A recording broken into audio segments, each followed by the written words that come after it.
Ready to get started?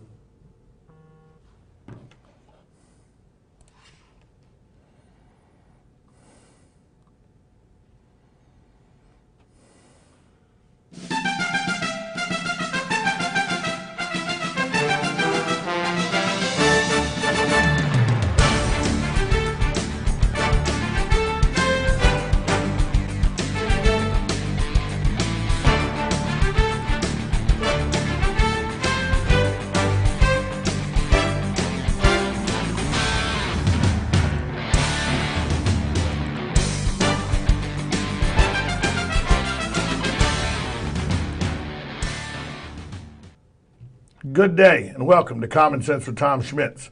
On today's show, it's Cop Talk with Ocala Police Chief Greg Graham. Chief isn't with us today, but not to worry. The Chief sent us Captain Greg Martin. He's the supervisor of major crimes investigations for the Ocala Police Department. I'll talk to the captain about his move to major crimes. Plus, we'll discuss the two unrelated shootings that took place in Ocala on Friday. But first, in case you missed it. It's brought to you by the Riley Arts Center of Ocala, the premier performing arts center in our area with concert events, dance events, and comedy events. The Riley has something for everyone. Don't miss Disney's Frozen Sing-Along. June 22nd at the Riley, cool off for the summer by reliving the magic of Disney's animated hit Frozen in a sing-along event the whole family can enjoy. Watch the beloved movie play out on a large screen and sing along to all the movie's most popular songs, including, yes, Let It Go. On-screen lyrics make it easy to join in on the fun. For more information on this show or any upcoming event at the Riley Arts Center, go to rileyartscenter.com for an up-to-the-moment calendar of events. The Marion County Sheriff's Office is attempting to identify a body found on East State 40 Monday afternoon. Sheriff's officials issued a news release late Tuesday morning stating that deputies and detectives responded to the area of East State Road 40 near the intersection of 115th Avenue on Monday in reference to human remains being discovered. The agency is asking that anyone with information contact Detective Aaron Levy by calling 368-3546. Citizens may phone anonymous tips to Crime Stoppers in Marion County at 368-STOP. That's 368-7867. That was In Case You Missed It, brought to you by the Riley Arts Center. Find them on the web at rileyartscenter.com. Now I'd like to welcome to the show a man who's been here numerous times, supervisor of major crimes now for the Ocala Police Department, Captain Greg Martin. Captain Martin, good afternoon to you. Good to see you, Tom. Now, last time you were the East Watch Commander, weren't you? No, East District Commander. East District Commander. I played college football. Lots of shots today. Lots of shots today. You might want to get that checked I do as good as I can do. But now you're in charge of the Investigation Bureau, major crimes. Why the move, and what's the difference between the two? Well, why the move is strictly a decision made by the chief. Felt it was time. We had some other moves that were pending in the agency based on some retirements and some transfers. So the chief felt like it was a good time to put some different people in different places. I've spent nearly 3/4 of my entire career in the Investigations Bureau as a detective, both in property crimes and major crimes, and also a supervisor as a sergeant in property crimes and major crimes. So very comfortable spot for me. I understand what's expected of me, and I'm glad to be back, to be honest with you. The difference between the Investigative Bureau is simply within the district commanders is the district commanders are simply in charge of their district, whether it's dealing with citizen complaints, whether it's dealing with public officials, residential issues, commercial issues, and also the policemen and women that work in that district as well. So very busy job in the East District and the West District, but primarily as the commander in charge of investigations, we basically deal with, I get both districts, the East District, the West District, and I deal with property crimes and major crimes. So I deal with anything related to a burglary to a homicide. Let's talk about two crimes that you're dealing with right now. One is an ongoing investigation, so I know we won't be able to talk much about that. One, there has been an arrest made. Let's talk about the first one with the ongoing investigation. A shooting took place at a Waffle House here in town, and you were on the lookout for a car with Alabama license plates. Can you tell us anything about that crime without jeopardizing the investigation? Yeah, the most important thing for the folks that are watching the show to understand is this wasn't a random shoot. That's always the first thing out of the first concern that most people have is this some random act? It's not a random act. These two individuals were known to one another in some shape or form. There's still an investigation to determine the relationship amongst the two, but they were known to one another. The one individual during this altercation had pulled out a firearm and shot the victim. The victim's injuries were not life-threatening. After the shooting, the suspect fled. We had a bolo out for it to try to identify. Obviously we want to know both sides to the story to figure out what happened. And the vehicle was located in Alabama. We are currently working on leads with the other agencies in that within that jurisdiction to try to piece together this whole puzzle. So that's where we're at right now. But of course, if anybody out there has any information about that shooting, please, give us a call. You can also call us through Crime Stoppers as well. Any information is much appreciated. Now that took place at the Waffle House. Was that the Waffle House on 40 or the Waffle House on 200? 40. See, that concerns me. Why is that? Do you like to eat there? That's my favorite. That's the Waffle House. That's the only Waffle House that emulates Georgia's Waffle House. Do you eat there at 1:49 in the morning?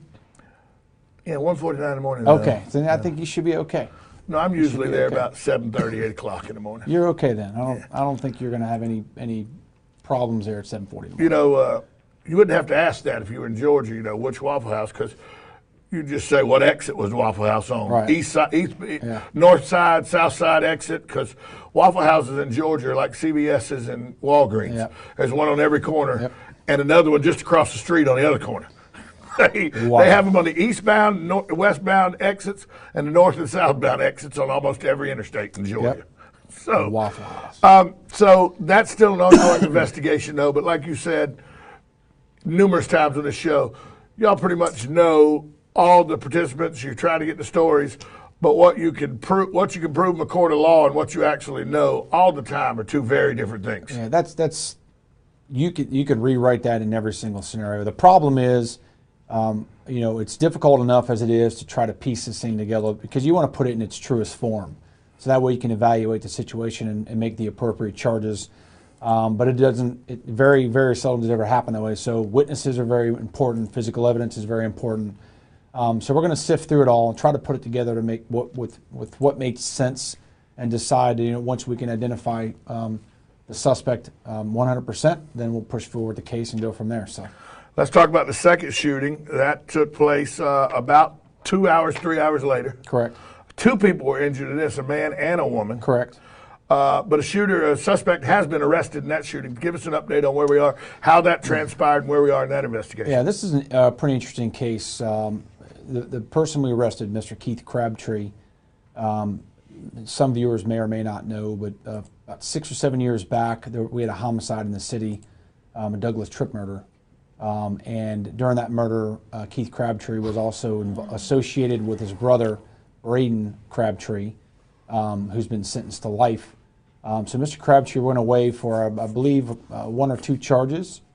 Spent, I think, 6 years in prison and was just released. And liked it so much it looks like he's going to go back. Well, one of my supervisors, Sergeant Bookbinder, and a couple of detectives actually saw Mr. Crabtree out a couple of days before this happened, and they couldn't believe what they saw. They're like, he was out. They had, positively identified him. They had a lot of history with him, and sure enough, within a couple of days after they saw him, he was identified in the shooting. So the shooting occurred in the West District.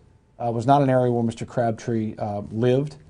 Mr. Crabtree was involved in some type of, the investigation revealed that maybe he was trying to either broker or try to be involved in a drug deal, either try to have the other individual that was involved in him, either try to sell drugs for him or locate drugs for him.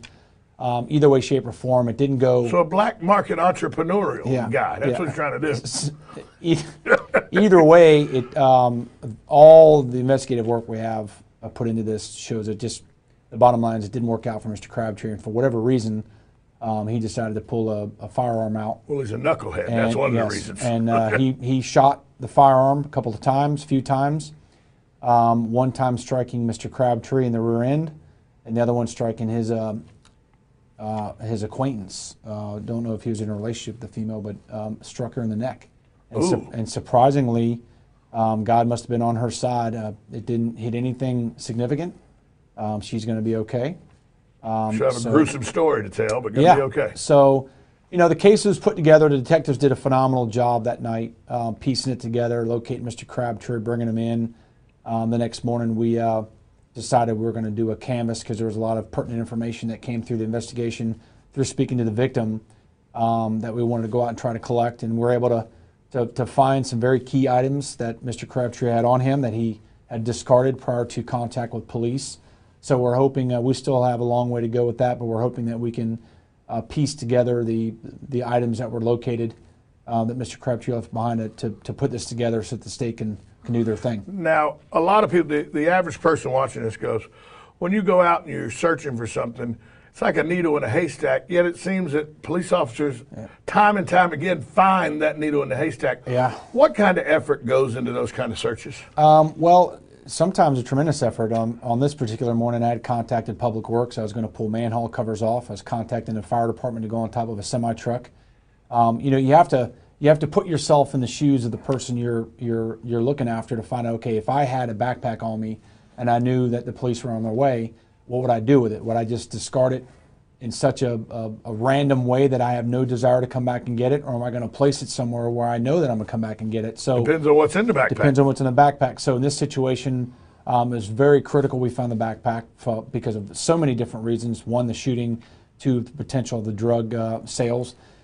So the thought process was he was going to strategically put it somewhere in hopes that he would get out and come back and collect it. So we did about a 6 or 7 block canvass in that area, and probably within 25 minutes of the canvass, a couple of property crimes detectives had located the bag. We located a firearm. And so hopefully now we'll be able to sit down and really get to work on this thing and send it off and try to validate some evidence and put it together. So it was a great job on everybody's part. Well, I'm reading on your Facebook page earlier today to familiarize myself with what happened because I was out of town over the weekend. And something popped to me that I thought we had eradicated in this community, but it always shows you that what you've said numerous times, what the chief says, when you take one thing away, 2 things take its place. Right. I thought we were done with synthetic marijuana, but that's one of the things. And the synthetic marijuana, if you don't remember, is some of the stuff that I think a guy in Miami cannibalized a live person and ate their face and stuff while on synthetic marijuana. So we're not talking about good drugs. We're not talking about even safe or not safe, but even normal type drugs. We're talking about drugs that can turn you into a zombie type person. Yeah, these, the last, especially the last year or two, obviously we're dealing with the heroin and the fentanyl situation, but the synthetic aspect of it's been such a challenge for us and the state of Florida to try to get it right. And they've finally gotten it right now as far as the appropriate charge. But, in years past, these people would take the chemical compound. Just change it just a little. And they would change it just a little bit so that way it wouldn't fall under the guidelines. But now it doesn't make a difference what the chemical makeup is. If it's identified as synthetic, it's a felony. So now we're attacking it. So, yeah, it's whatever your flavor of the week is. If synthetic marijuana is your thing, it's out there. People are screwing around with it to where sometimes it could be catastrophic. I mean, some of the chemical makeup of it could kill you. Just like the fentanyl that people are putting in heroin and adding to different drugs. Very small amount of fentanyl may not kill you, but you get a little bit too much and it's going to kill you. So, none of that stuff, obviously, it's terrible. So we're still dealing with it from time to time, and the K2 and stuff it's still out there on the streets, and people are still using it. And the crazy thing about synthetic marijuana is I've talked numerous times about my buddy who's now Major Todd Mashburn with the Bullitt County Sheriff's Department, who is a very good friend of mine. He told me about 3 years ago they were having the whole K2 synthetic issue there and everything, and they arrested one guy because people were getting sick from the synthetic. They weren't getting to the place that was killing them, but they were getting so sick that they were going to the hospital, and then they started telling on this guy that they were buying the stuff from. And all he was doing was going to Walmart, buying potpourri at like $3 a bag and spraying it with Raid roach spray. Yeah. And then selling it as synthetic marijuana. Right. That's the type of stuff that's not uncommon in this kind of situation. No, it's unfortunate. When I was back in the drug unit a couple years back, we and Captain Taylor's doing a phenomenal job right now on the same track, by the way. We are identifying these people, and I know the chief had a big push for our heroin task force and what we're doing within the community, identifying these dealers and holding them accountable for their actions, which is huge right now. But the point I'm getting at is we've actually interviewed people that have jumped out of ambulances on the way to the hospital. We've interviewed people that overdose on fentanyl and heroin and K2. And some of the things that are very, very frightening to hear is that is the experience they're looking for, the near-death experience. Some agree to cooperate, but most don't. And when they don't cooperate, they're going right back to the same spot. So, we're doing a good job. I'm very proud of our agency. I'm very proud of our drug guys, our UDES guys with Captain Taylor, and our chief with the heroin push we're doing, and all that. But what we're trying to do with holding these people, if you want to sell bad drugs in Ocala and you want to kill people, we're going to hunt you down, we're going to find you, and we're going to hold you accountable for your actions. And the state's on board with it, and we're going to do everything we can to make sure that those choices you make aren't going to affect anybody else. So I'm proud of what we've done. We still got a long way to go. Now let's talk about, because we got those 2 shootings, and that by no means we're in an unsafe place. These things could happen anywhere. People always say, "Oh, only in Ocala." No, shootings like this happen everywhere. Yeah. Everywhere in the state of Florida, in the United States. It's not a referendum on gun control. Relax. Criminals can get guns, whether we had the right to bear arms or not. Criminals will get guns.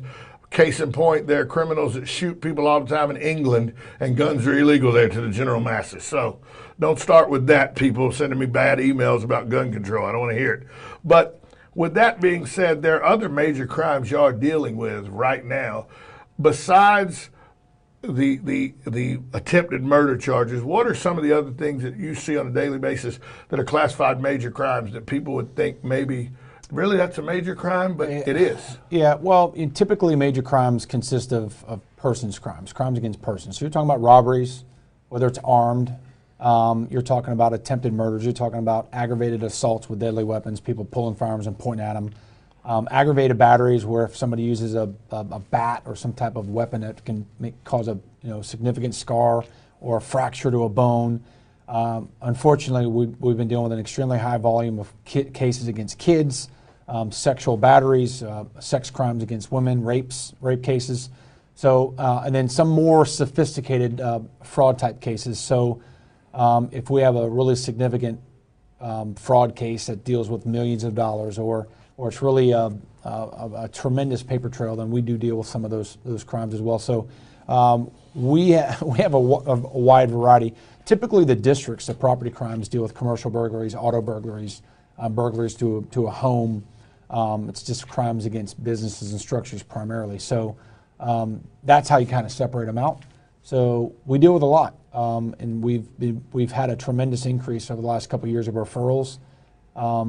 So we're trying to get through them and just try to make the community a safer place. Now, you always see on television crime shows, because they're always in New York City or they're in Chicago or something, you see that you got an SVU unit and you got a homicide unit and you got a robbery unit. Right. In a police department the size of yours, it's all hands on deck in major crime. You might be working a homicide, a robbery, and a sexual assault. The same detective could be working 3 different crimes. Correct. We at our agency, it's considered a smaller agency if you put it in that way. But our detectives are well versed. I mean, even our property crimes detectives, a lot of them are experienced. A lot of them have been in major crimes before. But most importantly, we try to train them up, because if you're on call, we have a rotation on call schedule, which allows any detective, property crimes detective, to be out on call, and they can be responding to a murder scene. So we do a pretty good job of the training aspect of it, to make sure that all the men and women we have in the Bureau are trained.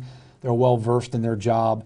They understand how to do things. And then typically when we have a big case anyway, they're not going to go out there by themselves. So if we have a shooting or attempted murder and it's a property crimes detective, typically they'll pick up the phone, give me a call, and we'll have multiple people out there pretty quickly to handle that scene. But I'd love to have some of the stuff you talk about. Yeah, I'm sure you would. The chief's listening, but I know. A lot of times, I would think the worst thing you have to go on as a major crimes investigator is sexual assault cases against women and children, or any sexual assault case. I don't want to act like a man can't be sexually assaulted. He can. Right. Any sexual assault case, but sexual assault against children, I would think really, really is something that is not good. How closely in those cases do you work with the victims advocates that are at the police department, and how important are they to helping y'all effectively do your job? Well, I can tell you right now, we have some of the best victim witness advocates in this area. Donna Gwynn is one of the hardest working ladies I've ever met. Crystal, Diana, and all of them are fantastic. We can't do, in some of these cases, it's nearly impossible for us to do these jobs without them on board, because the intervention, the placement, all the things that we're not, and I say we as detectives are not trying to focus on because we have a job to do. These ladies come in and they do a phenomenal job in trying to intervene, to put them in a safe place, and then try to help with placement and help these women, the women and the kids. So we got the best in the business, but it's a very difficult job because the investigators themselves, and I'm a father of two, and I can only imagine what I would do as a parent, or how I would think as a parent if one of my kids were ever harmed in any way, shape, or form. So trying to focus to do your job and understand, because the hardest part of these cases is these detectives have to get in, I call it the booth of truth. These detectives, because the majority of these cases, the suspects are known, but you have to get into a door and you have to sit down and you got to close the door and you got to befriend them. You got to get into their business. And you can't go in there with the mentality of what your inner head is telling you, that what you just did to this child, because you'll never get what you need to prosecute him to the fullest. You follow me? Yeah. You have to be able to get them, make them at ease. You have to get them in a comfortable situation. With them, yes, and it's hard for people to understand that. And some of the people that we've had over the years, Stephanie McQuaig now has worked in our Major Crimes Bureau for 12 years, works very closely with our victim witness advocates and the ladies in at the Kimberly's Cottage. But in order to get down and to get what you need out of these people, because you just don't want them to go to jail for a few years. You want them to never walk out of a jail cell again, depending on the crime. But you have to get in. And it takes a very special person to be able to do that.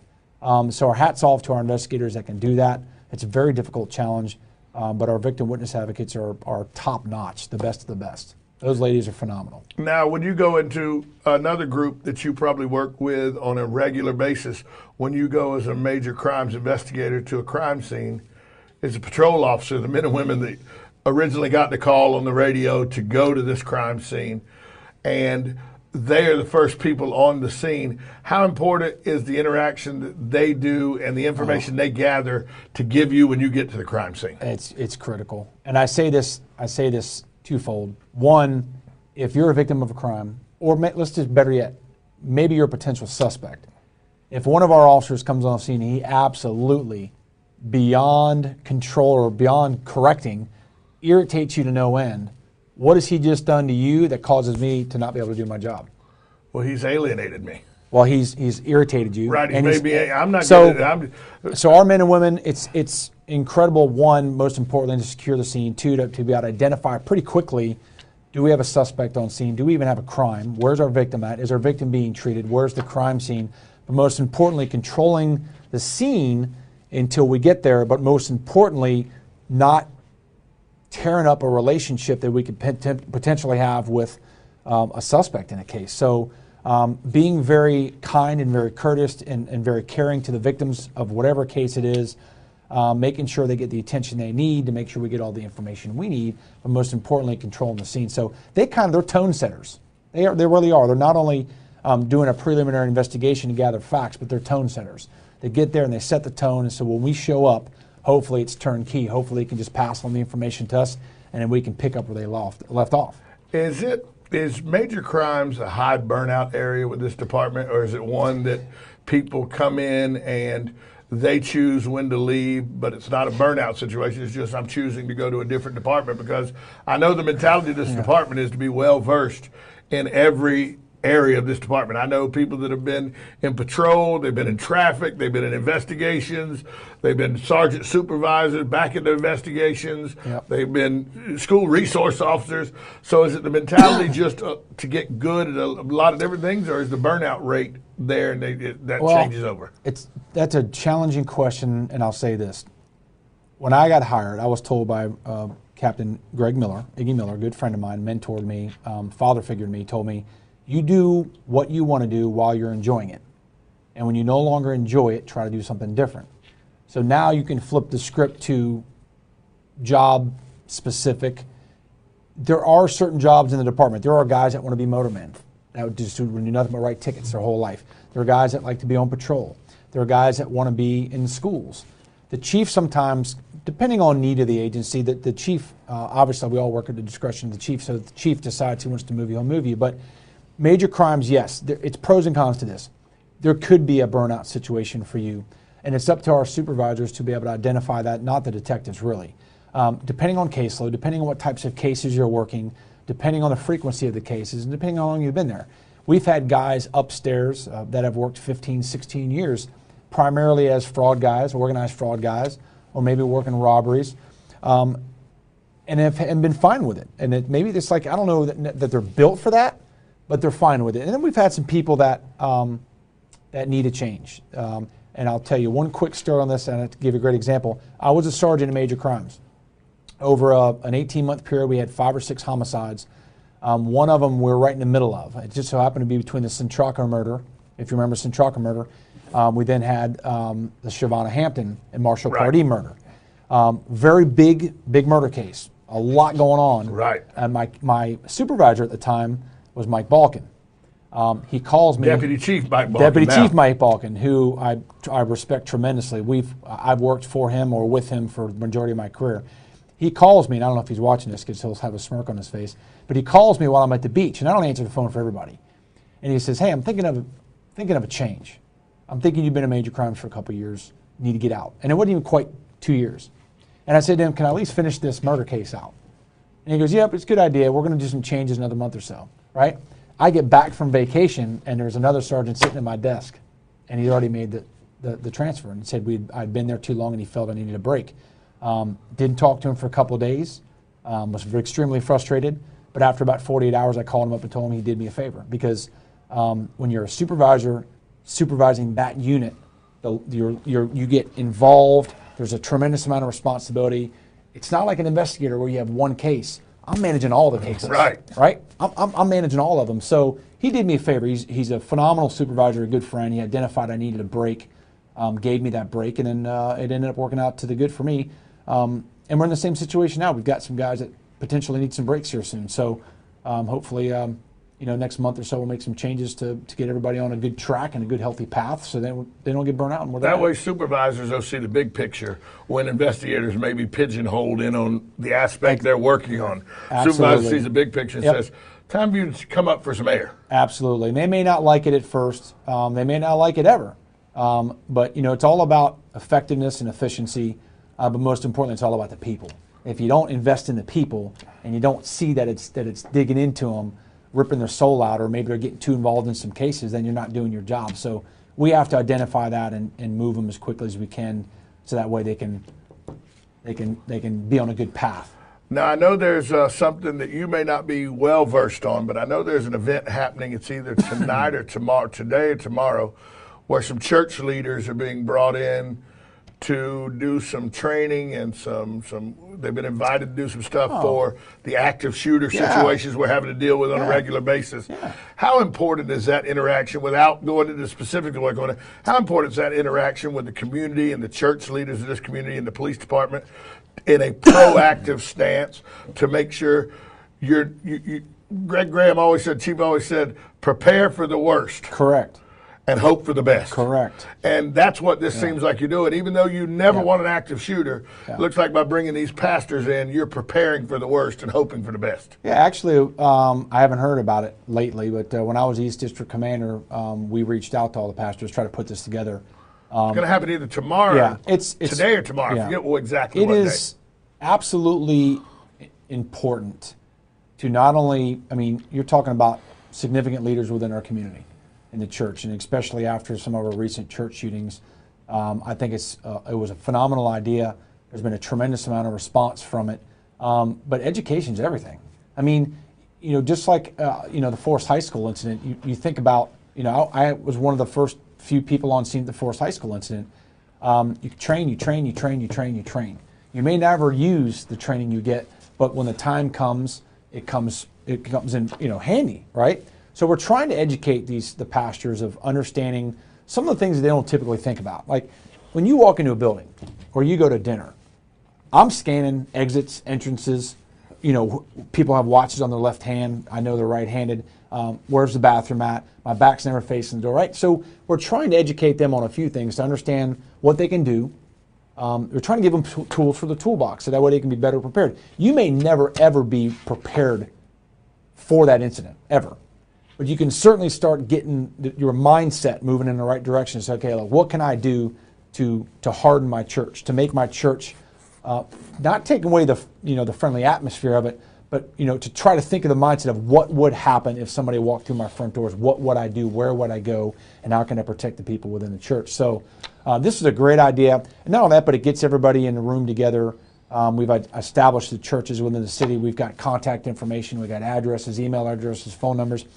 I was shocked, but I thought there was a community board or something where I can just go online and I can get all the information. Nope. No, absolutely not. So, and you don't know all the churches that operate in community centers that absolutely aren't listed.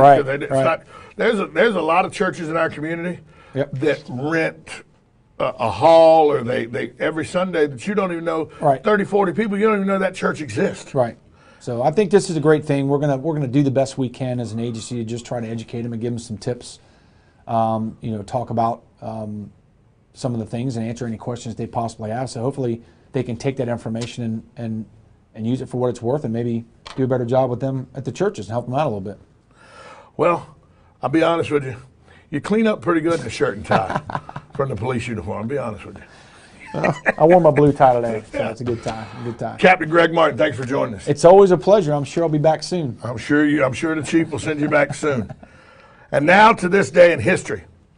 This day in history is brought to you by the Ocala Golf Club. Call them for a tee time today, 401-6917.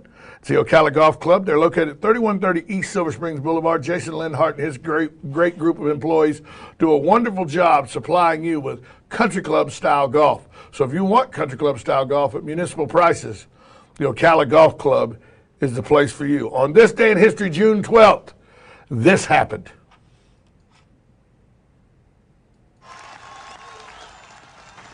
Mr. Gorbachev, tear down this wall. That's right, June 12th, 1987. President Ronald Reagan challenges the premier of Russia, Mikhail Gorbachev, to tear down the Berlin Wall. That happened on this day in history, June 12th, 1987. I'd like to thank Captain Greg Martin from the Ocala Police Department for being our guest today, and for Joe Rothenberger and his intern Charlie, who really does all the work behind the scenes, making me look a whole lot better and sound a whole lot better than I should. I'm Tom Schmitz. Have a great afternoon, everyone.